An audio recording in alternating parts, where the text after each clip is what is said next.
معايا شاهندة؟ انت معايا؟ يا حبيبي معاكي يا قمر، اتفضلي. اوكي، اهلا وسهلا، اهلا وسهلا. اهلا بيكي يا قمرنا. نورتونا والله، استاذتنا العظيمة نهى وشاهي. يعني انا بانتظار هذا اللقاء بقالي اسبوعين. حبيبتي. قولينا يا شاهي، شو عاملة؟ شو اخبارك؟ الحمد لله. عملتي ايه؟ كل سنه وانت طيبه. عيد انت سعيد يا طيبة يا رب رب. كده ان شاء الله. عيدك كيف كان؟ ان شاء الله جميل. كان هادي الحمد لله. الحمد لله يا رب. الحمد لله. حلوة الاجازات، بتيجي هيك تعطينا بريكس في النص، الواحد بيكون فعلا محتاجة. ما هي حلاوه ان انت تكوني بتشتغلي او بتعملي حاجه انك تاخدي بريك. ما هو لو احنا طول الوقت في بريك مش هنحس بقيمه البريك. لازم نكون بنعمل حاجه عشان ناخد بريك فنرجع بقى بحماس تاني. ايوه فعلا صح. منح من ربنا فعلا. ايوه صح. بس احيانا تطلعي من الاجازة محتاجة اجازة. أنا مش عارفة مين اللي بالجري بقى والمجاملات والعزومات بالضبط بالراحه يا طول جماعه شويه، البيت. مش كله كده. ايوه صح فعلا. طيب يا قلبي، انا هعرف الناس الحلوين فيكي، وانا متاكده ان انت غنيه على التعريف يعني. شاهي اشكرك. الحلوه هي لايف كوتش علاقات، واخصائي علاج معرفي سلوكي وشعوري، صحيح؟ او كان قلتي لي جدلي؟ جدلي اللي هو العلاج السلوكي بيتقسم حاجتين. امم علاج سلوكي معرفي وعلاج جدلي معرفي. العلاج أي. السلوكي هو اللي بيشتغل على الافكار، والعلاج الجدلي او الجدلي هو ده السافكس المظبوط، هو اللي بيشتغل على المشاعر، اداره المشاعر وضبط الانفعالات. مهم. شكله شغله كبيره صراحه. جميله حقيقه. ان شاء الله انت اليوم حتشاركينا تجربه. هاي التجربه انت مريتي فيها بنفسك، كان فيها تحدي معين في اتخاذ قرار معين، حسيتي نفسك انت بين هيدا القرار وهيدا القرار، في حكايه لطيفه حابه تشاركينا فيها. فشو رايك تبدأي لنا؟ كيف كانت الحكايه؟ طيب انا شكرا ان انا يعني ان انتوا اديتوني الفرصه العظيمه. شكرا يا نهى بجد على وجودك. المحاوره القمر اسم على مسمى. اشكرك نعم. جدا. نعم. القصه خلينا نحط لها تايتل كده او عنوان، اللي احنا تقريبا 60% مننا بنحطه كده عندنا: اسيب الشغل واعمل اللي انا بحبه، ولا ما اسيبش الشغل وافضل جواه. طب اكمل يمكن ابقى كويسه واوصل لحاجه جامده جدا وكده، ولا احاول اتاقلم واعدي، ولا الناس هيقولوا عليا مجنونه وبفتري عن نعمه. طب هو طب انا الموضوع بدأ، البدايه اصلا بدايه الفكره بحد ذاتها وين كانت؟ انت وين كنتي؟ طيب انا الاول اللي ما يعرفنيش مؤهلي الدراسي، انا بكالوريوس علوم قسم كيمياء. وفي مصر بكالوريوسات العلوم بعد التخرج بيشتغلوا 3 حاجات: يا في شركات بترول، يا اما في شركات ادويه وريفر اي شركه يعني ليها علاقه بالماتيريالز والكيميكالز، يا اما بنشتغل في معمل تحاليل، يا اما بقى لا ده ولا ده، وبتشتغلي حاجه كده بمنتهى الاريحيه، حاجه لايك فريلانس كده، بتبقي مندوبه دعايه طبيه. فانا اول ما اتخرجت انا كرايتيريتي مش بتاعت قعده مكاتب، ما اقدرش اقعد في مكان اكتر من ساعتين. فالموضوع ده كان بالنسبه لي المناسب، شخصيتي المناسب ليا ان انا اشتغل في الفيلد بتاع الدعايه الطبيه. وبصراحه هو كان من الفيلدز اللي فيه فلوس كتير، وفي كل الاوبشن. بتاخدي فلوس، بتاخدي عربيه، بتسافري بلاد كتير، يعني صعب تعمليه ده لوحدك. مهم. في application، في شركات مالتي ناشونال بتختار الناس على قدر كافي من الثقه وعلى قدر كافي من التعليم. ايه اللي حصل؟ ان انا بعد 12 سنه من الشغل وصلت لكل حاجه، طلعت من شركه رحت شركه، خدت فلوس كتير، خدت الحمد لله رب العالمين كارير كويس. ابتديت احس ان انا هنا بعمل حاجه واحده بحبها. انا مش عارفه اتاقلم، بعد ما عندي نجحتي، مشكله في التاقلم. يعني انت وصلتي لدخل جيد، وصلتي لسياره، بوزيشن، نجاح في الشغل كله، فانت عملتي شغل، بتعملي شغله واحده بس بتحبيها من ضمن، يعني في كل هذا الشغل الكبير. مش قادره اتاقلم على الباقي. يعني مش اللي قادره هو اتاقلم. انا يعني مثلا انا ممكن السنه كلها ابقى في حرب نفسيه، والناس اللي بتشتغل في موضوع التارجت ده عارفه قد ايه موضوع انك ما تجيبيش تارجتك ده او ما تجريش على التارجت بتاعك او التيم بتاعك يبقى فيه مشكله. انت اون سبوت قوي، مضغوطه عصبيا، بتحسي بالابريشيشن اخر السنه لما بتقول لك برافو يا دكتوره ويل دان، يلا بينا اسبوع تركيا، يلا بينا اسبوع لبنان، يلا بينا اسبوع باريس. الشركات المحترمه كلها كده. فانا بقى باخد البونبونيه بعد ما بكون خلصت الماراثون. وانا بجري ماراثون. الماراثون اه انا بقع وبنهج وتعبانه، مش مركزه في اللي حواليا. في التوقيت ده انا لما كبرت كنت خلاص في حاجات بتقع مني اجتماعيا واسريا نفسيا، بس في سبيل ان انت هتاخدي الكادو في اخر اللعبه. فلقيت نفسي بضغط نفسي جدا، بجري ورا سعاده وهميه ما بتتعداش الساعتين بتوع الميتنج بتوع اخر السنه، وفي النهايه ده جاي على حساب كل حاجه بقى. طيب يعني انت انت عماله عشان تجري، عم تجري كل سنه عندك تارجت، واكيد كل سنه التارجت بيزيد وانت بدك تركضي عشان تحققي التارجت، فكانك عامله زي اللي بيركض ورا الجزره، مش عم توصلي ابدا. جزء من شغلك تيكت اور ليف ات. انت يا دكتوره عارفه ان ده باكج، حضرتك في تارجت وفي بادجت وفي ماركتنج بلان وانت كوميتد بكل ده. تيكت اور ليف ات. انا في المقابل بديكي فلوس كويسه، بديكي كارير كويس، بديكي بوزيشن، بديكي فلوس وبديكي سفريات. ها هتعملي ايه بقى؟ وبيتقال لك الدكتوره راحت الدكتوره جت والدكتوره مرهقه. برستيج بنهزر يعني زائد الفلوس وزائد السياره وزائد السفريات في برستيج هون. طبعا، وفي احترام هايل وفي تقدير عظيم، ولكن في النهايه لا. شو اللي ناقص انت طيب؟ انا فين؟ انا بعمل ايه؟ انت حياتي ناجحه. اجتماعيا مفيش، صحابك بتخسريهم، امم اعصابك طول الوقت يا اما ضغطك واطي جدا يا اما ضغطك عالي جدا. ايوه. بلس بقى ان انا اكتشفت ان انا بعمل حاجه انا بحبها جدا، اسمها ان انا بتعامل مع الناس. انا متعتي في التعامل مع الناس. يعني لو انت ربطتي حته هو انا المندوب الشاطر او الدكتور الشاطر او اي حد شاطر بيعرف يعمل الموضوع ازاي؟ بالقبول. انا لو مش متقبله قمر هتعامل معاها ازاي؟ فلقيت ان الحته اللي انا شاطره فيها او ادعي ساعتها ان انا كنت شاطره فيها ان انا جود listener، وشخص بيجيد التعامل مع الشخصيات اللي موجوده في المكان بشكل ودود جدا. يعني انا عارفه عيد ميلاد الدكاتره، اسماء ولادهم، تواريخ ميلادهم، تواريخ جوازهم، بشكل فيري فيري فريندلي. فالناس الحمد لله بتحبني، وده مخلي عندي كده ايه، انا غروري بيرضى وانا مبسوطه في ياه. ومثلا تقعد تتكلم معايا والله اصل ابني الكبير عمل ايه وبنتي قدمت لها في كليه ايه، انا مبسوطه بالموضوع ده. مهم. وده جزء من نجاحي في شغلي ان انا ناجحه. يعني ما خلاص، ما هي لو جالك حد انت ما بينك وما بينه ود وحد تاني لسه هتتعرفي عليه فهتقول لك لا والله انت الاولى بالشغل. فالى حد كبير شغلانتنا كانت قائمه على العلاقات اللي انا يعني من غير لا حول مني ولا قوه، هي منحه سماويه ربنا اديها لك. فهو ده. ولكن في النهايه لا، هو جزء زائف. انا طول الوقت بجري، طول الوقت في حاجه كبيره مستنيه المكافاه في اخر الطريق، ويا عالم هوصل اخر الطريق ولا لا. أيوة. يعني بس في اجهاد مش طبيعي. فانت طول الرحله تعبانه، وقت المكافاه بتكوني فرحتي شوي، بعدين ترجعي مره ثانيه بدك تعيدي التعب هيدا. وده اللي خلاني شويه بسال نفسي طب هو انت عايزه ايه؟ عايزه تكملي عشان ايه؟ عشان الحاجات اللي عندك. طيب يعني في حاجات تانية بدأتي تقع منك، طب هتعملي ايه طيب؟ كنت لسه بقى درست كوتشنج يعني شو اللي بدا لحد يوقع انا منك اخر. هون يا شاهد؟ ما فيش، انا مش لاقياني. انا قطعت علاقتي بكل اصحابي لاني ما فيش وقت اخرج.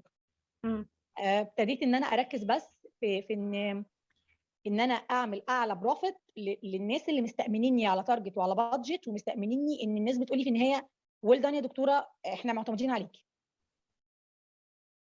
المكان الفلاني بتاعك. انا لما جيت اتعينت في الشركه بتاعتي اللي في الاخر دي كنت انا اول حد اتعين في اسكندريه. ايوه. فعارفه لما تكوني متبنيه تحسي ان الشركه دي بنتك، انت اللي مهم. كبرتيها وانت اللي عملتيها وانت اللي خليتي الناس تقول عليها حاجه حلوه جدا. وهم كانوا ناس صراحه اخر احترام، كانوا بيدوكوا حقوق جدا، ابريشيتد ليكي جدا، مستمعين جيدين جدا. مهم. ولكن انت بتبني عماره بالكامل تعملي ديزاين من اول ديزاين لحد البيلدينج بنفسك. ده اللي كان مصعب عليا فكره النسيب. انك تسيبي. طبعا وضحي لنا هيك انا اكثر. ابني او بنتي، انا اللي بنيت المكان، انا اللي عملت المكان ده بتاعي. ثواني يا جماعه، علي انا دخلت. انا من فضلك ربنا سكري يبارك الباب، لها في عمرها يا رب. بسرعه بسرعه بسرعه، سكري الباب يلا. لازم اعرفكم تمام، عليها بشي مره من المرات. يا رب دايما. ف تفضل. ده مصعب عليا الامر، ان انا حاسه ان ده البيزنس بتاعي انا، وكل ما تنجحي ده بيضيف لك وبيضيف للمكان، وكل ما الاسم بيعلى يتقال لك شكرا. فشكرا دي اللي بتشبع غرورك، بتسكت ضميرك. انت هتلاقي فين تاني مكان يقول لك شكرا؟ الاهتمام والتقدير، طبعا شايفينك شيء عظيم وشخص عظيم عم يعمل اشياء طول الوقت مم. في انجازات وهم شايفين ده مم. لحد وانت محققه ما كل الاشياء وصلت. الخارجيه اللي انت اصلا بدك اياها، يعني اي انسان طبيعي بيتمنى انه يحققها. حقيقي، ده حقيقي. دي بالنسبه لي كانت قمه الهرم فعلا زي ما انت بتقولي. ليه مم. بسميها قمه الهرم؟ لان انا كمان شويه هحكي لك ان انا مش اتهبت لتحت الهرم، يعني في قاع الهرم، انا اتدفنت تحت الهرم. الهرم عليا يعني. بدي انوه هون بالنص انه نهى زهره ما دخلت من الاول لهلا معنا لانه النت عندها مش احسن شيء، فان شاء الله هلا يعني فارق فرصه حتدخل تشارك معنا ان شاء الله. باذن الله. باذن الله يا حبيبه قلبي. طيب فشو صار معك لك؟ طيب احنا بقى وصلنا لسنه الحسم، انا بسميه عامل حسم. ليه عامل حسم بقى؟ كنا في 2019 وكنت الميتنج كان معمول في مكان مهم جدا في القاهره، مكان مهم يعني. وكانوا جايبين طبعا الشركه كلها كالمعتاد، ف بيعلنوا كده عن اسماء الناس الامبلوي اوف ذا يير، الموظف المثالي للسنه. فكنت انا. ف كان مفاجاه لإلك؟ تنحت كده، انت موظف واو. المثالي للسنه.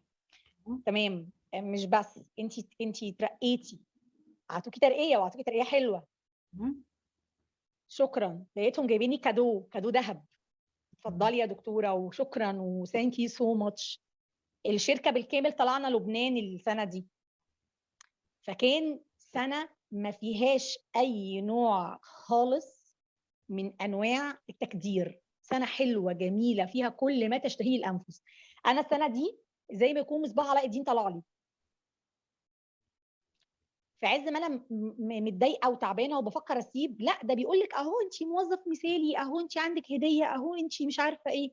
فطبعا كوني ان انا افكر اسيب دلوقتي ده تفكير مختل. يعني انت هتسيبي تروحي فين بقى؟ ما بس استغفري ربنا بقى واعوذي بالله من الشيطان، اهدي كده وحدي الله. امتى بداتي تفكري انك تسيبي؟ ابتديت احلم بالزياده. امم. وطبيعه البني ادمين، انت لما تلاقي نفسك بتاخدي حاجه زياده فبتطمحي في الزياده، فلما تطمحي في الزياده هتاخدي زياده اكتر. وهو ده القانون الكوني، انت لما بتسعي الحاجه وبتطمحي فيها بتاخديها طبيعي. امال انت مجهودك هيروح فين؟ ايوه. فاللي حصل ان انا وانا قاعده كده في الاحلام وفي زي ما بيقولوا كده يعني في الفانتازيا، وعماله احلم بقى بالمستقبل الباهر اللي انا بس شاهين بس هتبقى فيه، سواء تايتل او سواء مكان او مكتب او انا مش شايفه غيري. مع ان انا في التوقيت ده انا لطفل عنده 3 سنين ونص، 3 سنين وشهرين بالظبط، وزوجه وحد مسؤول في شغله. فانا اختزلت ده كله وبدات ابص لنفسي ان انا حد مسؤول في شغله. ايوه. اللي حصل ان انا وانا في لبنان، دي كانت من اول العلامات اللي ربنا سبحانه وتعالى يقذفها كده قدامي. اتصل بيا جوزي وقال لي ان انترفيو بتاع ابني بتاع المدرسه يوم الاحد الجاي. فانا طلع عليا كلمه واحده: ماشي. ماشي. ماشي. قال لي ماشي ايه؟ قلت له انا اوفيشالي مش هاجي قبل يوم الخميس. انت كنت لسه في لبنان؟ كنت في الخميس وهو الانترفيو الحد وانا جايه الخميس، يعني قدامي 9 ايام. ايوه. فقال لي طب خلاص انا هتصرف واودي الولد. طبعا كلمه هتصرف واودي الولد دي دلقت على دماغي حله ميه ساقعه. جردل ميه ساقعه كده نزل على دماغي. انا للحظه انفصلت عن الواقع وابتديت ادور على نفسي بس. في نفس الوقت بدور على ايه اللي في شغلي بسطني، بلاقي حاجه واحده او حاجتين اللي بسطني. انا في حاجات كتير بسطاني، بس انا عارفه بالظبط الموظف اللي بيروح الشغل يقول لك اصل انا ما يهونش عليا لمه الصحاب والفطار بتاعت الصبح. وتلاقيه ده مداوم احسن عشان حاجه في الموضوع. المكان. العشره والناس ومش عارف ايه والكلام ده كله. مم. ده انا لولا بس كوبايه الشاي اللي بنشربها في البريك وبنقعد نلم على خلق الله، ده انا مبسوط قوي. هو مش مبسوط، هو مبسوط بالبريك اللي هو مخدر. 5 دقائق في اليوم. اه فانا كنت مبسوطه بالحته دي ومبروزاها قوي بقى، عطيها بقى ايه يعني، ملمعاها قوي. اللي هو البارت تبع العلاقات بالنسبه لك اللي انت. ومبسوطه وانا ناجحه في ده، فبعمله بقى بمزاج، يعني بعمله بمزاج بقى ومبسوطه، وبنزل الصبح كده وانا يعني انا عارفه انا هعمل ايه النهارده. مم. فلما حصل موضوع ابني ده، فدي كانت اول علامه، وانا لازم اعترف ان انا مم. تجاهلتها بشكل كامل. انا تجاهلت فكره ان في حد طفل محتاجني، او ان انا مش جود مامي، او ان انا لسه مش على قد الحدث زي ما بيقولوا. ايوه. وعشان ربنا لسه قدامي شويه علامات، ولان ربنا يعلم بضعفي ويعلم بالصراع النفسي اللي انا فيه، ويعلم لا حول ولا قوه لي الا به. فربنا زي يكون طبطب عليا، والولد سخن يوم الاربع بالليل اللي هو يوم سوري الجمعه بالليل، فما راحش الانترفيو. وزي ما يكون ربنا بيقول لي انا بديكي فرصه اه احسمي امرك. عدى الوقت، رجعت من لبنان جوايا الصراع العظيم ما بين اللي حضرتك عاوزاه وبين اللي سعادتك محتاجاه. احتياجاتك اها. احتياجاتك ايه؟ هتنزلي على البرستيج مش هتسددي كريدت البنك، مش مم. هتشتري مش عارف ايه، هتتنازلي عن اللي انت فيه. بس انا ما اعرفش يعني، انا خدت كده كورس في الكوتشنج ودرسته، وحسيت ان انا شكلي قوي الموضوع ده. طب ما هو انا برضو بحب اقرا في علم النفس قوي، وبحس ان انا في ابريشيشن فظيع لما بحل للناس مشاكلهم. ايه ده؟ هو انت مفكره نفسك مهيئه؟ هو اي واحد كده قرا له كتابين ولا خد له كورسين بقى مهيئ؟ في مم. حد يسيب كل اللي في ايده، العصفور في الايد، ويبص على العصافير اللي في الشجره؟ بصي، اقفلي الموضوع ده مش هنتكلم فيه تاني. 2019 كلها كانت سنه فيها اختبارات رايحه جايه. اولا رجعت، احنا عندنا عاده انسانيه اسمها لو انت حققت المطلوب منك هحط عليك ضعف المطلوب منك. مم. فرجعت لقيت التارجت بتاعي عظيم جدا، كبير جدا. ابتديت ان حتى الجري اللي بجريه مش جايب، ايوه. حتى اللي انا بعمله مش عارفه اعمله، بعمل زياده بس مش عارفه. لحد ما مره كده قاعده بتكلم مع واحده صاحبتي كانت منفصله جديد عن زوجها، وقالت لي شاهين انا عايزه اقول لك حاجه، انت عملتي معايا، وانا قاعده بتكلم معاها، انت عملتي معايا اللي ما عملوش الطبيب النفسي. انا بقالي 6 شهور بتعالج عن طبيب نفسي باخد ادويه، هو عمره ما قعد معايا الساعه ونص ولا الساعتين اللي احنا قاعدين بنرغيهم في التليفون. فبسرعه جدا قفلت معاها التليفون ودخلت عملت بوست على الفيسبوك كده، من باب ان انا فعلا غرقانه، وفي نفس الوقت عايزه اطلع بحاجه بس ضميري نايم. انا عايزه اوقظ ضميري نايم بقى خلاص، مش عايز يتحرك. كتبت يا جماعه، هو انا لو انا عايزه اعمل كارير شيفت، تفتكروا ايه هو الكارير شيفت المناسب ليا؟ مم. فقعد بقى حاجات كتير. حد قال لي انت صوتك كويس، ممكن تستخدمي في انك تكوني مذيعه راديو. حد قال لي انت بتسمعي كويس. اغلب الكومنتس واغلب الاجابات كانت عباره عن انت مستمعه جيده، انت تعرفي تحلي مشاكل، انت مستمعه جيده، انت ممكن تشتغلي لايف كوتش، انت مستمعه جيده، انت ممكن تشتغلي اخصائي نفسي. فالصوت اللي جوايا لا طلع بقى. هيدا الشيء صار امتى؟ بعد قديش من اول رساله؟ شهر 8 2019، 8 شهور. بعد 8 شهور من شعورك انه في رساله اجتك انك انت لازم توقفي شغلك. 8 شهور. طب في مهم. ال8 شهور دول بقى انا بعمل ايه؟ ايوه. انا عندي مشكله ان هو سني كبير، انا 36 سنه. هو انت هتبتدي جديد هتروحي فين؟ مم. هو انت مفكره ان انت لو سبتي المكان في حد تاني هيرحب بيكي ويقول لك اهلا وسهلا؟ انت بتحلمي. هي الاشياء اللي انت كنتي خايفه منها فعليا ولا طبعا ترددي؟ طبعا. كوتشنج ايه يا لهوي؟ هو انت لسه هتشرحي يعني ايه كوتشنج للناس؟ لا لا لا لا، دي قصه قصيره حزينه انا ما اقدرش عليها. هيدا كان شعورك وقتها لما طبعا. فكرتي في الموضوع وحسيتي انه اوكي شو بدي ابدا؟ المجهول، انت رايحه للمجهول، انت رايحه للي انت مش عارفاه. في مقوله كده للامام علي رضي كرم الله وجهه، كان بيقول: المرء عدو ما يجهل. المرء عدو ما يجهل. فحضرتك احنا فعليا اعداء ما نجهل. بس انت احنا كنتي على البر. انت كنتي عارفه ومتاكده من فكره انه انا لازم اني اوقف من المكان اللي انا فيه، صح؟ لازم، مش وقتها المكان، الكارير. كارير كلها انت حاسه انه هي؟ لازم. بصي يا قمر، احنا كبني ادمين ما بنبتديش بالشغف. ايوه صحيح. يعني احنا بنبتدي باللي احنا محتاجينه. فانا لما اتخرجت عندي 23 سنه، قولا واحدا انا عايزه فلوس، وبعرف اجري، وبعرف اتحرك بسرعه، وسنجل، وقدرتي على السفر هايله، وقدرتي على النيجوشيشن عظيمه. فانا رحت كذا شركه من باب ان دي اعلى من دي في كذا، ودي اعلى من دي في كذا، ودي اعلى من دي في كذا. خلاص وصلت 30 سنه، لا بدور على تايتل، مم. لانك لازم يبقى قبل اسمك حاجه 3 حروف. طب وصلتي لده وبقى عندك الفلوس والامكانيات، الشغف بقى. ايوه. صادف ان شغفك هو، وده انا عرفته بعد كده، عرفت ان شغفي هو اللي خلاني سلزجيه شاطره. سلزجيه اللي هو سيلز مان او سيلز وومن، شخص سوري على التعبير المصري يعني. سلزجي الشاطر هو الانسان اللي بيعمل في المبيعات. فانا اشتغلت 12 سنه مبيعات. مم. فبقى جزء المبيعات ده بقى جزء مني. انا حتى وانا بتكلم انا مفاوض جيد. ما لا يدرك كله لا يترك كله. فاكتشفت ان شغفي هو اللي انا وظفته في السيلز، والسيلز وظفتني للريليشن بشكل اقوى، لاني كنت طول الوقت بتعامل مع بني ادمين. مم.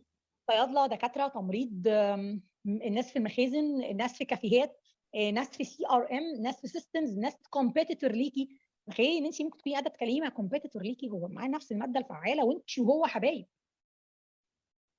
اللي مجرد لا لكم دينكم ولي دين، احنا بنخبط في بعض جوه الشغل، لكن بره الشغل ممكن نتغدى سوا.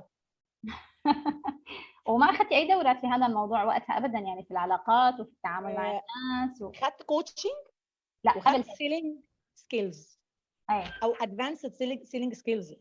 مم. ودي كانت الرساله الثانيه بقى.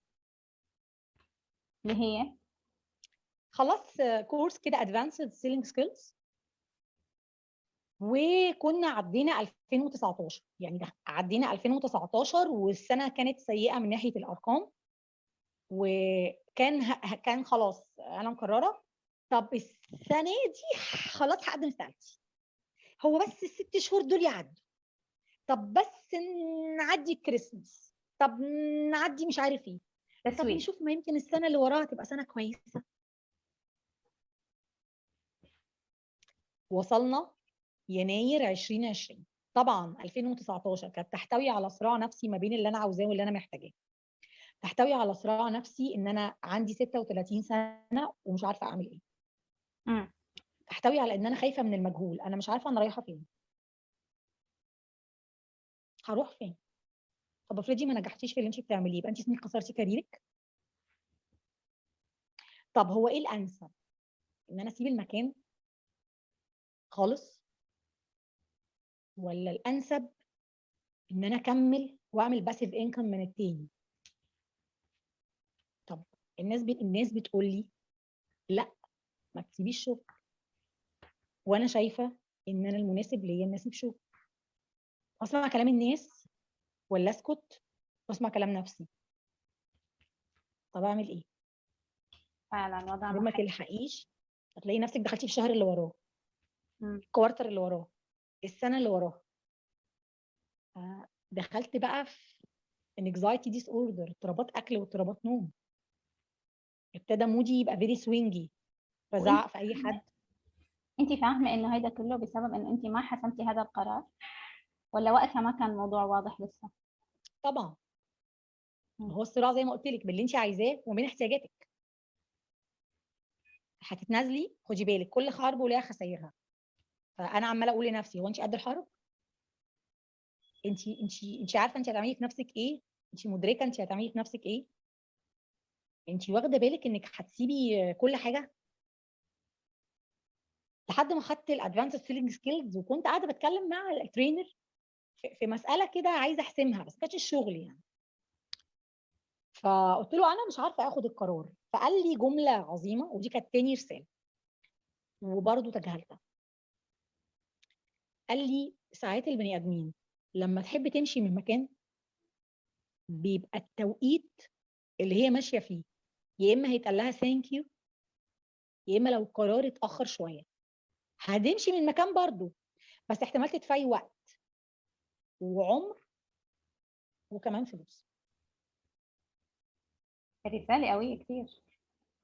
فانا سكت كده شويه اه كأنه قال هيدا لي الإنسان يعني كان عنده نظرة للمستقبل. كان عايش معايا تقريبا كان شبح كده حواليا. فقلت له يعني يعني التوقيت بتاع القرار اهم منك. قال لي مش توقيت بس، خسايرك ايه؟ امم وانتي وقتها لو كنتي اتخذتي هذاك القرار وقت ما قال لك هيدا الرجال هيدي الجملة، شو كانت حتكون خسائرك؟ بصي، اولا انا ما كنتش مرتبه اي حاجه، امم لاني عندي امل في التسويف. اصل كمان شويه هيحصل، اصل كمان سنه هيحصل، اصل كمان حبه الدنيا هتتعدل. تاني حاجه، انتي اصلا مش عارفه اهم حاجه. هو هي انتي فعلا عاوزه تشتغلي كوتش؟ امم ردي بقى عليا يا شاهندة، تعالي كده قولي لي، هو انتي بجد عايزه تشتغلي كوتش؟ ولا انتي تعبتي من النزول والطلوع وتعبتي من الشغل وعايزه استراحه محارب؟ وانت عايزه ايه؟ مش جايز كل الفيلم اللي انت بتعمليه ده عامله لي فيها بقى جان دارك وعماله تقولي اصل انا تعبانه وقلبي وانت اصلا عايزه اجازه؟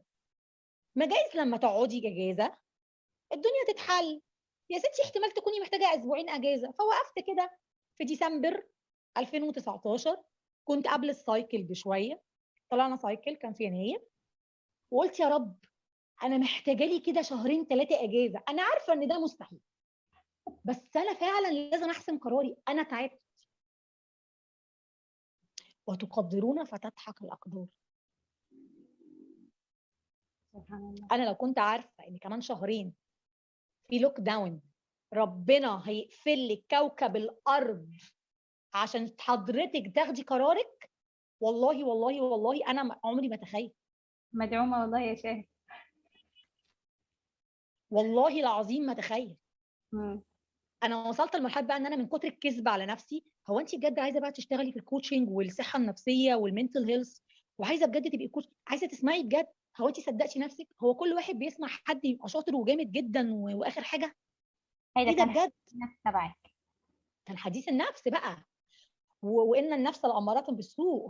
هو دماغك مش عايزه تسمع كلامك، امم دماغك بتقاومك. لا، انت بتقولي لي اسيب الكارير، انت عارفه انت هتهبديني ازاي. انتي فلازم بتطلعي اطلع لك، لازم اطلع. فوقفت قلت يا رب انا عايزه بجد اجازه، يعني يمكن الاجازه اللي اخدها هي دي فعلا اللي تحسم قراري. طلعنا السايكل، رجعنا قعدنا شويه، اشتغلنا حبه صغيرين جدا تقريبا اسبوعين. 18/3 كان اللوك داون.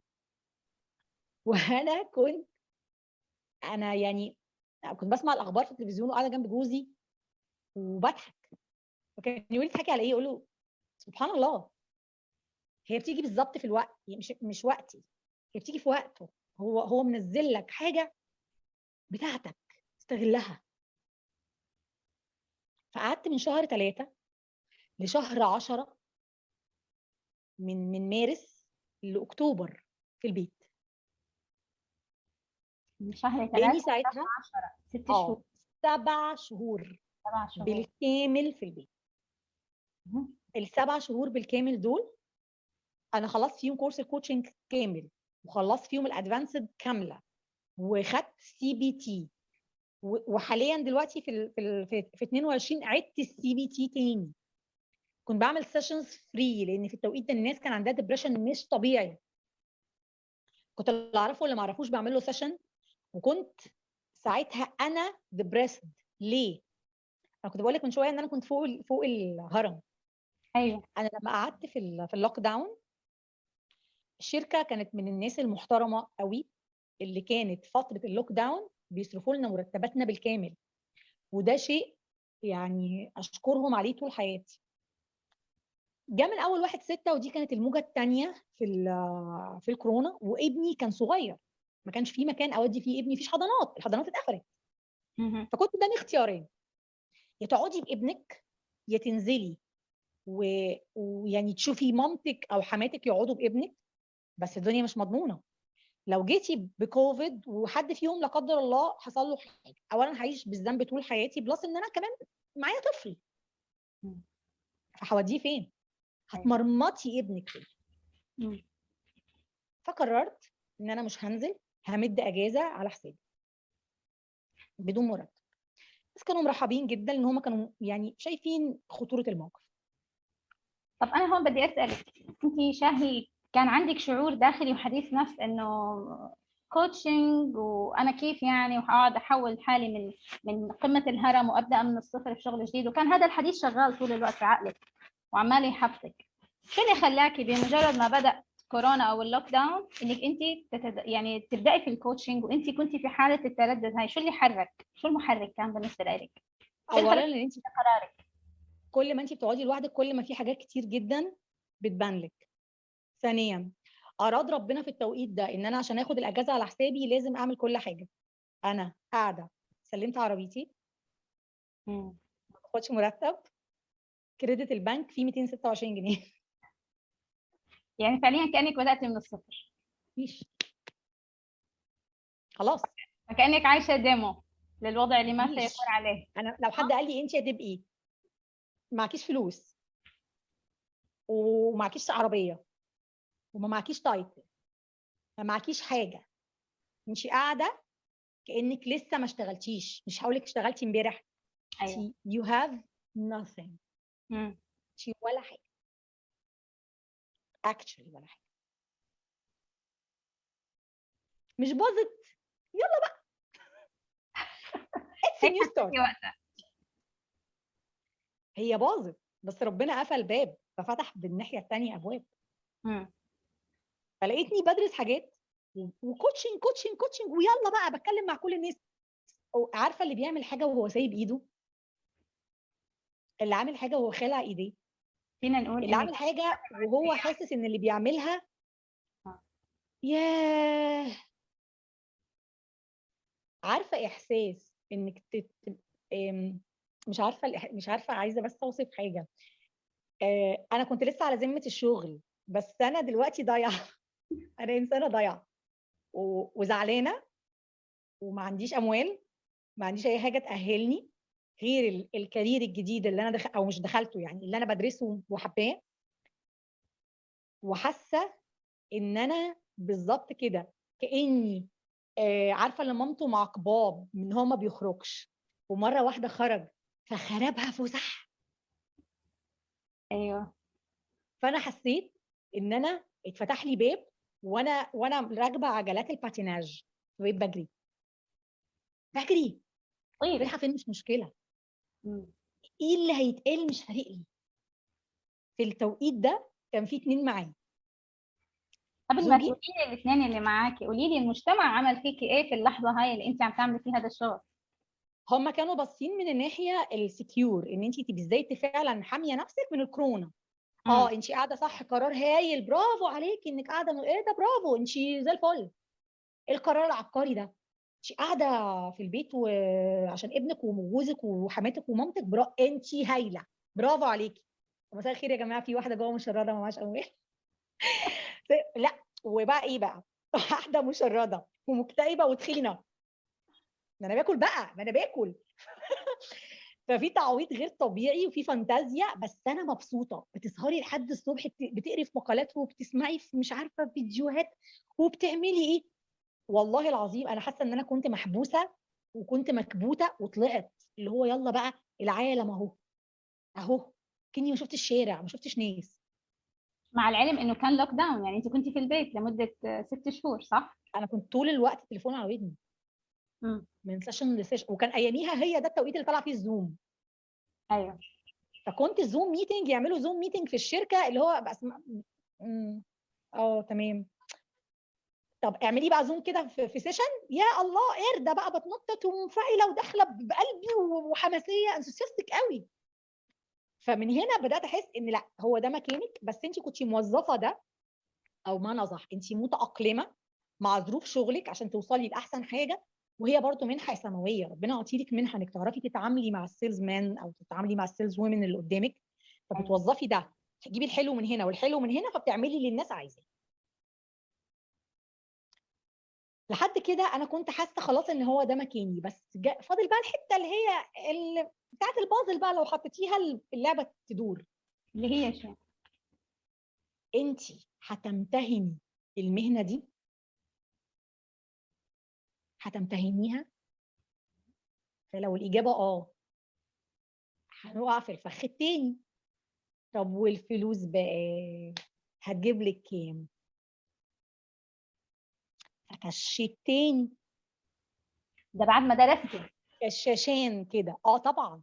واخدتي كورسات ثانيه في المواضيع الاخرى؟ انا خدت كورسات وخدت كورسات زي ما قلت لك بقى، كان في شخصين بيدعموني في التوقيت ده، زوجي وصديقه.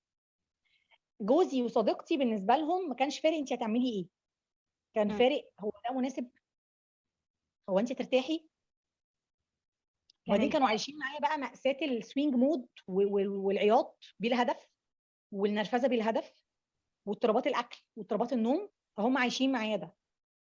فانت خليني هون افهم شغله يا شاهي، انت هون كنتي في نص قلتي لي انا كان عندي اكتئاب، اللي هو شو اضطراب القلق صح هيك كان اسمه او هذا التشخيص؟ هي دي اضطراب قلق عام. اضطراب قلق عام في الفتره اللي هي كانت تبعت كورونا مش كنتي قبل، يعني؟ لا ده طبعا صاحبني قبل الكورونا لما كان محطوط عليا الاستريس بتاع ضغط الشغل طبعا. واستمر عندي معك مشاكل. فتره كورونا؟ استمر معايا فتره كورونا، لاني كمان فتره ان انا يعني الفتره بتاعت ستريس الشغل، الاستريس اتشال، فبقى عندك الحته بتاعت انت خاويه على عرشك. انت ايوه. انت مفيش، انت زيرو. امم. كل اللي بنيتيه في لحظه اتهد. انا سلمت عربيتي لان دي بوليسي شركه، سلمي عربيتك. حاضر. مفيش مرتب ماشي. التزاماتك اللي عرفته واللي ما عرفتوش زوجي ربنا يكرمه يا رب خلصه. خليها صديقه واقفه جنبي جدا، اللي هي عايزه فلوس ماشي، عايزاني اتكلم معاكي حاضر، عايزه تتصلي تعيطي لي مفيش مشاكل. طب يا جماعه انا مش عارفه اشرح للبني ادمين يعني ايه كوتشنج. تقول لي مش مهم، اللي محتاجك وعايزك تسمعيه هيجيلك. طب هو انا مجنونه؟ تقول لي عادي، حتى ايفن لو اتشافتي مجنونه يا بنتي والله هتبقي مجنونه مرتاحه بدل ما تبقي مجنونه مش مرتاحه. صديقتي كتير عظمه ما شاء الله عليها. فدعم بلا هدف، دعم بلا غير مشروط. حد كان بيقول لك اي قرار هتاخديه انا معاكي. طب هعمل كذا انا معاكي. طب ماشي. هو انا جوزي مهندس، وجوزي مش من النوع اللي بيركز قوي في اللي بقوله، يعني بالنسبه له العلوم الانسانيه دي مش بتاعته. ايوه. هو انا مش فاهم انت بتقولي ايه يعني، بس ماشي مبسوطه يعني. اقول له هرتاح زي الفل كملي. فانا بتكلم في ليه بقى بقول كده. لما يبقى في بني ادم محتار في قرار بيحتاج حد يطبطب عليه ايا كان القرار. التعاطف ساعات، بس تعاطف. والله العظيم انتم مش مدركين يا جماعه قيمه ان البني ادمين تبقى بتقول لك انا حاسس بيك. فعلا. الفاليديشن انت عندك حق، انا مش عارف اعمل ايه باذن الله. هدول الاثنين كانوا بالنسبه لإلك قادرين انه يسدوا الضغط النفسي اللي عمل لي فيها كل المجتمع اللي حواليك. سهلوها عليا، سهلوا عليا اتخاذ القرار. كانوا كافيين. احنا مش محتاجين يمكن اكثر من شخص او شخصين يكونوا بهذه الطريقه. حد يؤمن بيكي. يعني انا جوزي كان بيقول لي اللي انا اعرفه ان الدكتور الشاطر في اي حته، المهندس الشاطر مهندس شاطر في اي حته. احنا فانت بنقولها بالشامي، الغزاله بتغزل ولو بعود، يعني اللي بتغزل حتى لو اعطيتيها عود حتغزل. صح صح. احنا يعني انا ما كنتش عارفه انا رايحه فين، انا رايحه لحته انا ما اعرفهاش، ومش لوحدي، لا انا معايا ناس ما شاء الله، يعني اللهم صل على رسول الله، يعني ناس تشرف وناس جامده وناس سابقينك بحبه كتير قوي. فجاء شهر 10 كنت مقرره اني على يناير او يعني هقفل السنه بشكل محترم، ولكن خلاص يعني شاء ربنا سبحانه وتعالى ان انا ارجع الشغل عشان استرد عربيتي واسترد اللي فاضل لي. وساعتها ربنا قال لي بحكمته ورحمته، لان انا حكمتي محدوده ودماغي محدوده وعقلي صغير كبني ادمه كانسانه، وحكمه ربنا اوسع. فربنا قال لي لو مش هتاخدي الخطوه دي بمزاجك، انا هخليكي تاخديها غصب عنك. وقد كان نزلت يوم 7/10 او يوم 6/10 الشغل، يوم 26/10 خدت دور كورونا من الموجه الثانيه، كنت شيست انفكشن، ومن الناس اللي الاكسجين كان ممكن يوصل حاجه و80 وبتحط على اجهزه اكسجين، وجوزي كان معايا في البيت وابني مش موجود، كانت حاله طوارئ. انا شفت يعني ايه ناس بتموت، يعني انا عشت احساس ان انا بموت، عشت احساس ان انت تبقي. انا في البيت كنت الحد بتاع التمريض المنزلي اللي كان بيجي تديني الحقن السيوله والحقن اللي كانت بتتاخد، المشهد اللي هقوله لك ده انا عشته، والحمد لله الحمد لله الحمد لله يا رب ان انا عديت منه برحمتك. لما كان يخبطوا عليا عشان الباب عشان الممرضه تدخل تديني الحقنه، كنت بلمس السرير وبلمس بلمس المرتبه عشان اتاكد ان الضلمه اللي انا قاعده فيها دي ضلمه الاوضه، وان انا ما متش. اكيد كان شعور صعب كتير. انا بموت، الاكسجين في كل حته وانا مش عارفه اخد نفسي.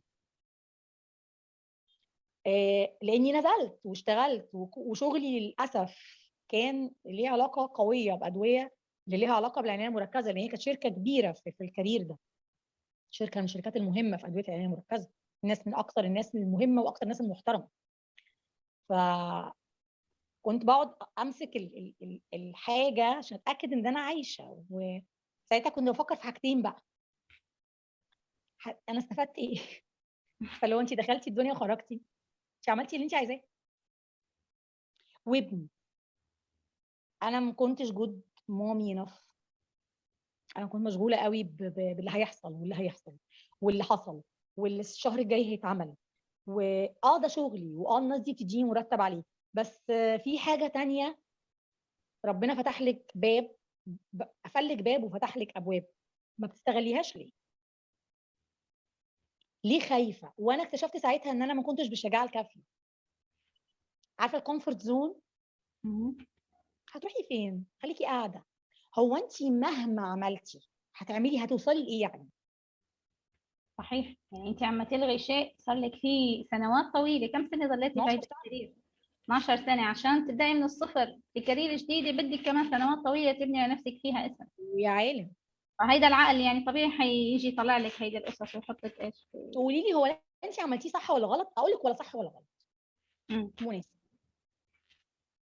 تقولي لي طيب ما هو انت كده بتقولي للناس مثلا يلا بقى قوموا وسيبوا اشغالكم بقى، يلا قوموا يلا كفايه، ايه ده انتوا قاعدين في اشغالكم وانتوا مش بتحبوها؟ لا انتوا مش مستواي مش مستواي.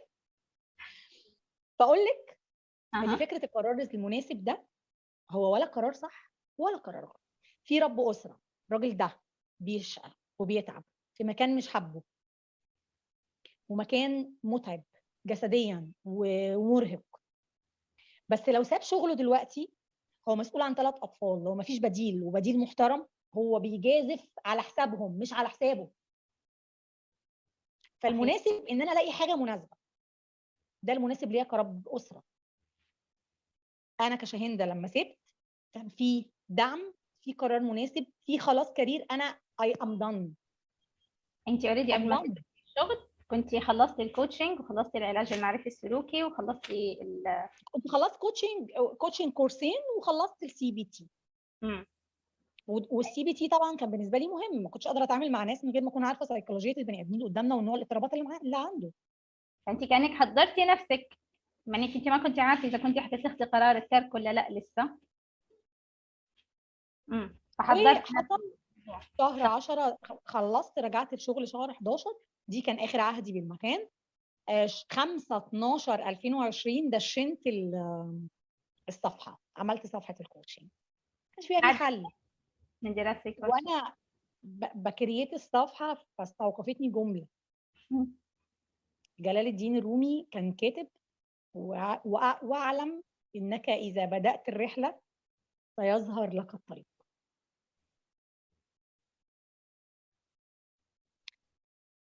وقفت بقى شويه، حسيت بقى ان خلاص بقى انا هنا وليفعل الله ما يريد، وان ليس للانسان الا ما سعى وان سعيه سوف يرى ولنجزينه جزاء الاوفى. الاوفى دي بتاعت ربنا، انت هتاخد اللي انت تستحقه بالظبط.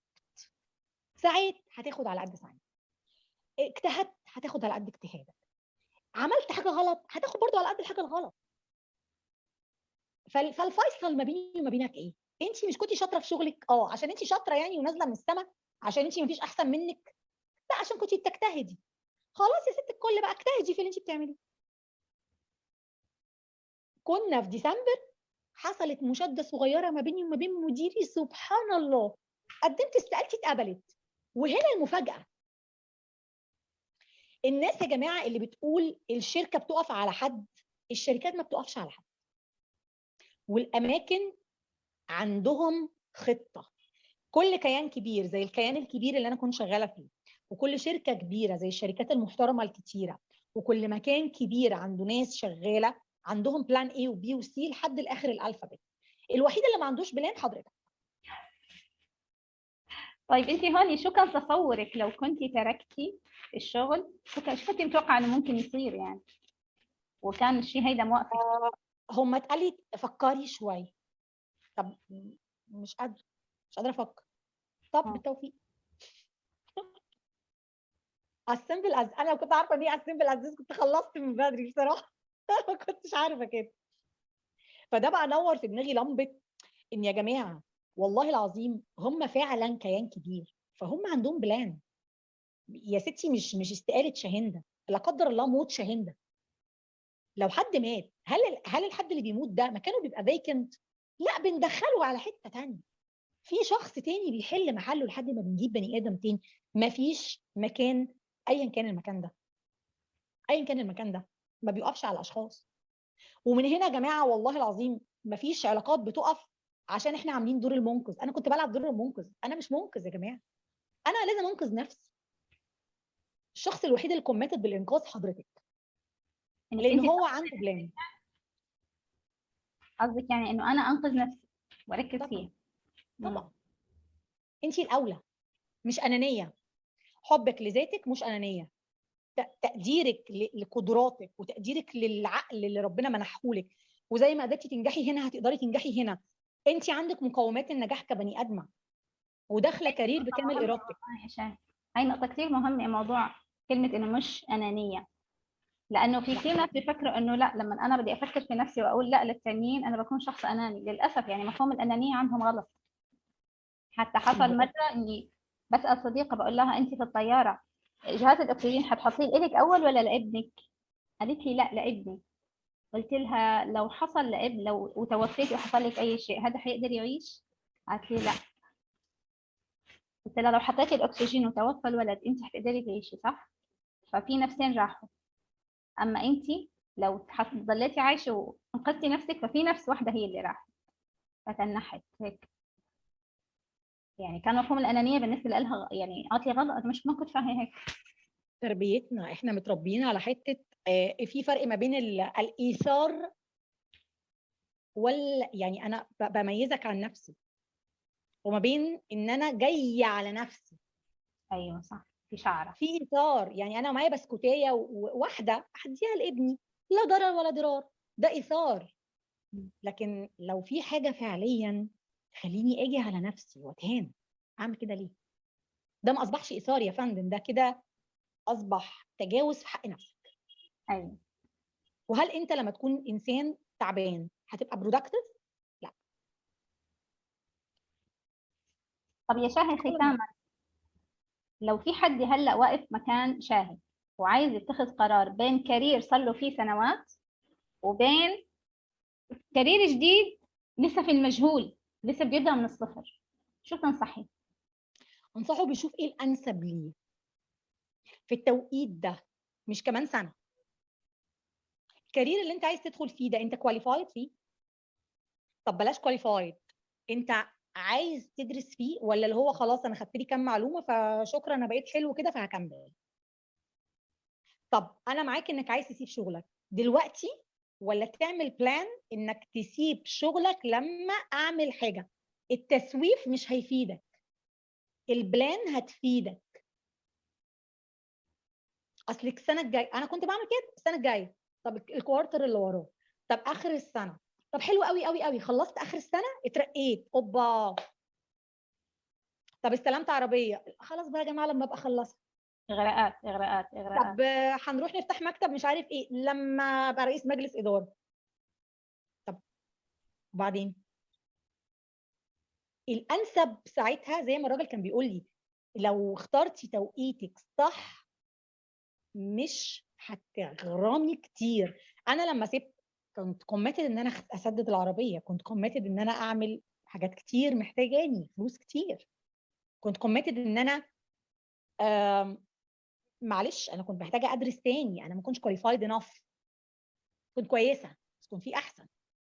يعني انا فاكره سبحان الله ان يوم كورس اعلنوا عن كورس الريليشن شيب بتاع نوها زهره، كان في الكريسماس قبل الكريسماس، وانا حجزت قبل الكورس بكام ساعه وكانت فاكراني بوزيتيف سايكولوجي، وقالت لي لا والله الاماكن فولي بوكد، فانا دخلت كده وعيطت واتشحتفت جامد.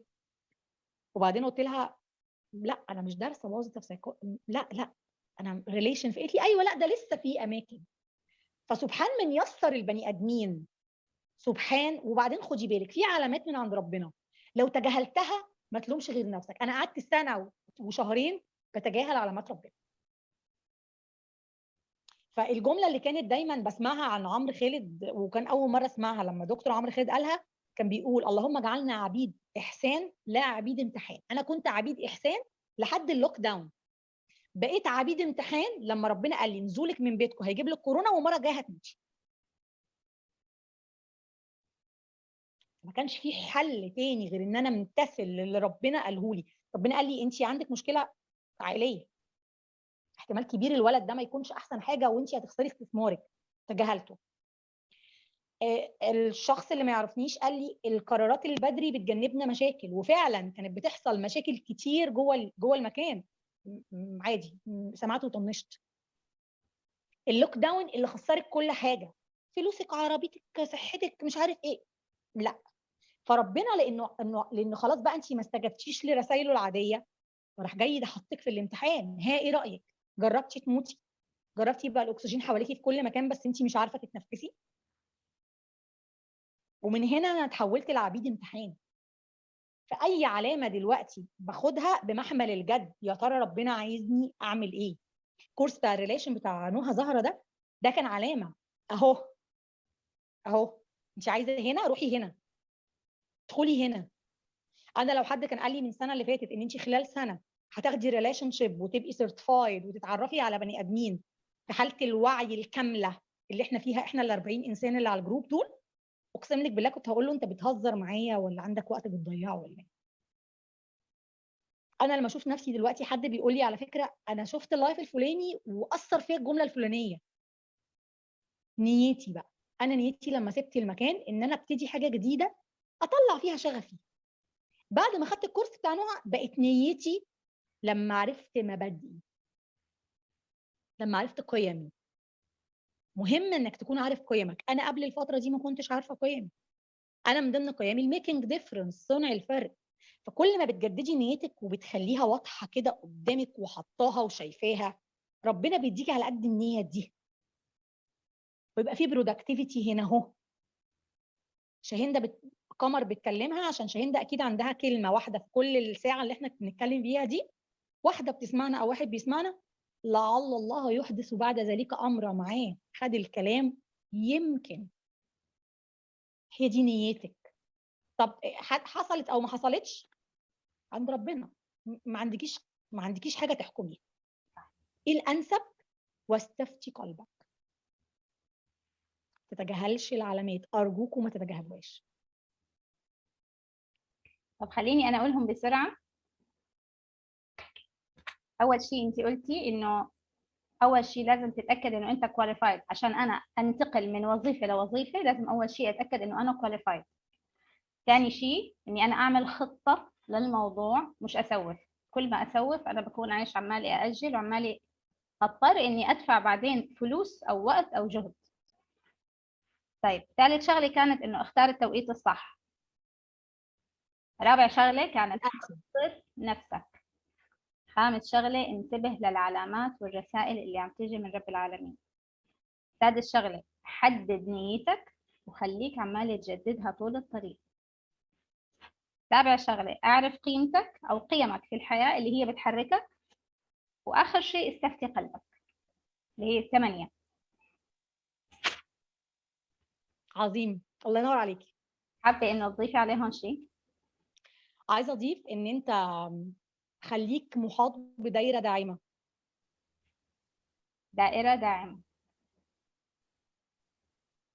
انت محتاج حد واحد بس يقول لك ماشي، ايه اللي هيحصل يعني. صحيح، وهي الناس ايه فعلا. اكتر الخسائر اللي ممكن تحصل؟ الدعم من الحاجات الاكتر من مهمه. الدعم من الحاجات الاكتر من المطمئنه. احنا بنحتاج نطمن، وخصوصا لما نكون حاسين ان احنا هريشه في هوا، احنا مش عارفين. انا فاكره كومنت من ضمن الكومنتس بتاعت واحده يعني اعرفها، كانت داخله اللي هو يعني بتتكلم على لوك هو از توكينج، ايه ده انت تشتغلي كوتش وكده، ايه بقى. انا معروف عني شويه ان انا انثوسياستك، انا شخص حماسي شويه، فاللي ما بيعرفش ان انا شخص حماسي شويه بيتهمني ان انا عصبيه. انا مش شخص عصبي، انا شخص حماسي جدا، من النوع اللي لما بيكون بتكلم مع حد ببقى عايزاه يعمل حاجه دلوقتي حالا من كتر ما انا متحمسه. فهي كلمتني جمله من ضمن الحاجات اللي احبطتني جدا في بدايه مسيرتي. كانت عامله كده بوست ان هي تعبانه في مشكله يعني، فانا بقول لها طب بصي انا ممكن تكلميني، يعني ممكن نقعد نتكلم مع بعض شويه، الموضوع ده مش اوبليجاتوري، الموضوع ده ودي. ايوه. فردت عليا رد ايه ده بجد، ايه ده هو انت بقيتي كويسه يعني، شوف مين بيتكلم. هو انت اللي بتتكلمي كده، دي شاهندة يعني اللي اعرفها. فقلت لها اه. فقالت لي طب تمام تمام مبروك كده. اخر حاجه بقى عايزه اقولها لك، يعني الدروس المستفاده من الجمله دي، هي جات لي قريب طالبه استشاره عشان هي عندها مشكله نفسها. واحده. هي جات لي عايزه استشاره زوجيه لانها على وشك الانفصال هي جوزها. بغض النظر ان هي ليها معزه عندي وليها رصيد، فانا ساعتها مش هتفرق، بس القصه في ايه بقى؟ بلاش يا جماعه نقلل من قيمه حد بيعمل حاجه. بلاش نقلل من قيمه حد شايف ان هو في المكان بتاعه صح. لان والله العظيم انتوا مش هتكسبوا حاجه، ومش عارفين اللي انت قللت منه ده ممكن يقعد بالاسبوع ما ينامش. لان ممكن تقعد تشككه في نفسه، هو لو ايمانه في نفسه مش قوي هيقول طب ما ايه اللي انا عليا من ده بايه؟ ما انا كنت فضلت في مكاني معزز مكرم زي الفل، ولا حد بيضايقني ولا حد بيعملني، ايه يا رب اللي انا عملته في روحي؟ صحيح. فبلاش يا جماعه نقلل. وللاسف كثير ناس يعني بيكونوا في مرحله انه هن بدهم يبداوا شيء جديد، وبيجي هيدا الكلام وبيسمعوه بيتاثروا فعلا وبيرجعوا لورا وبيرجعوا لورا، وممكن نقول بينحدروا، مش بيبداوا للاسف الطريق الجديد تبعهم. يعني فعلا بيفرق. كمان عايزه اضيف ان السن مش صداع. السن يعني اتس نوت ا بيج ديل. انا سايبه وانا عندي 36 سنه، يعني داخله على 40 بالاحضان، يعني عادي. ده عمر الشباب والحكمه يا شاهد. حبيبتي ده انت عيونك حلوه، فايه يا جماعه 36 هموت طب ولا ايه كده يعني. عادي، ايه 36 ايه 40 سنه مش قادره، مش هعمل، ايه المشكله؟ انا راضيه جدا الحمد لله يا رب، ومبسوطه باللي انا فيه جدا. لو جاء عليا الوقت تاني في 2020 هاخد نفس القرار. يمكن قراراتي كانت متخبطه لاني ما كنتش كنت في حاله نفسيه سيئه، فلو كنت اهدى كنت خدت قرارات اهدى. فعشان كده بلاش نوصل لمرحله ان احنا مودنا اللي ياثر علينا، مودنا هو اللي يبقى بيحركنا. لا، احنا محتاجين اعصابنا، محتاجين دماغنا، عشان دماغنا دي هي الاستثمار، عشان دماغك هي اللي موديك في حته تانية انت هتحبها ان شاء الله. اتمنى ما اكونش طولت عليكم. Thanks for waiting يا جماعه. لا بالعكس، الوقت مر وانا ما حسيت فيه ابدا يعني، فعليا مش مصدقه انه مرت ساعه يعني. انا حاسه انه لسه بدي اسالك كثير، بس رح اكتفي ساعه فعلا صح. رح اكتفي بهاي الاسئله واكيد حيكون لنا باذن الله لقاءات ثانيه ان شاء الله في المستقبل. اشكرك، وانا متشكره جدا ان انا هنا. شكرا اتاحه الفرصه ان انا اقول اللي حصل.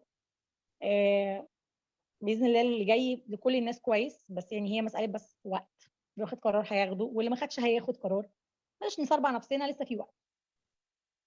على قولتك، خلاص الواحد بس يمشي مع التيار ويلحق فعلا قلبه ويصدق الرسائل. يعني انا اذا ممكن اضيف نقطه صغيره على الاشياء اللي انت ذكرتيها كلها، وهي نصائح كثير عظيمه، هي موضوع الاستخاره. جدا تستخيروا، بتفرق قوي. واذا بدكم تستشيروا حد فاستشيروا اهل العلم في المجال، مش الناس اللي حواليكم، لانه النصيحه مختلفه تماما بين هيدول وهيدول. صح، هم في الملعب، هم في المطبخ. ايوه بيقول لك بالضبط. هم في المطبخ، بيقول لك بقى المكونات، تعالى اقول لك بقى هيحصل ايه. طب نسال الشيف نهى اللي هي استاذتنا واللي طبخت لنا البوزيتيف سايكولوجي والريليشن. انا استمتعت جدا جدا. اسفه ان انا مش عارفه اشارك عشان الانترنت فيه مشكله، بس بجد كنت قاعده كده. انتي ستوري تيلر هايله ما شاء الله، كمان يشهدنا اللي هو قاعده وسط دوشه كبيره، الا ان الصوت سحبني تماما معاكي. ف يعني المفروض تكوني فخوره جدا بنفسك بصراحه. وشكرا طبعا قمر على ادارتها العظيمه للحوار كالعاده. فأنا حقيقي ممتنة للساعة اللي كانت بالنسبة لي مفيدة جدا يعني. والله يا نهى احنا اللي ممتنين، وشكرا لان احنا عارفين وقتك قد ايه بيبقى ضيق، يعني في التوقيت ده، وكتر الف خيرك. شكرا ان انت معانا ودايما بتدعمي، ما تاخريش على حد. كتر الف خيرك يا نهى بجد، شكرا.